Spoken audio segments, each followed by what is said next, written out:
ایک بہت لمبا کیڑا ہوتا ہے جو سینکڑوں فیٹ بھی ہو جاتا ہے، اور جہاں وہ جسم میں داخل ہو جائے وہاں سے اگر اس کو ٹوٹ جائے تو پھر اور جگہ بھیج دیتا ہے اپنے شاخیں اور بچے، کینسر کی طرح۔ اس لیے اس کا نکالنے کا فن یہ ہے کہ اس کو ٹوٹنے نہ دیا جائے، اور وہ ماہر افریقن جو اپنے تجربے سے سیکھ لیتے ہیں، وہ سوئی تو نہیں مگر خاص قسم کا کوئی کیکر ہے یہاں، اس کے کانٹے پر پہلے اس کو ہلکا سا ادھیڑ کے منہ اس کو لپیٹنا شروع کر دیتے ہیں، پھر وہ لپیٹتے چلے جاتے ہیں یہاں تک کہ پورا لپٹا لپٹایا باہر آ جاتا ہے۔ مگر اگر یہ نہ ہو تو پھر اس کا کوئی علاج نہیں۔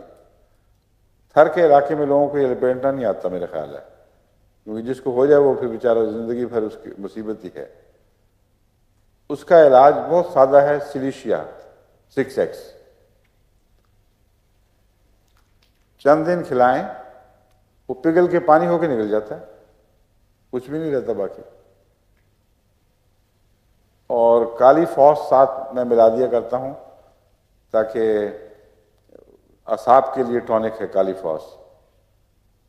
افریقہ میں بعض لوگوں نے مجھے لکھا، ان کو میں نے جواباً لکھا کہ یہ استعمال کریں، ان کی طرف سے پھر کنفرمیشن ہوئی کہ بہت اچھی دوا ہے۔ اور تھروں میں تو بہت شہرت تھی، دور دور سے آتے تھے وہ قادیانی ڈاکٹر سے وہ اس کیڑے کی دوائی لینے کے لیے۔ تو یہ ساری باتیں اب ہر جگہ لوگ سنیں گے، افریقہ میں خاص طور پر میرا خیال ہے بہت مفید ہوں گی انشاءاللہ۔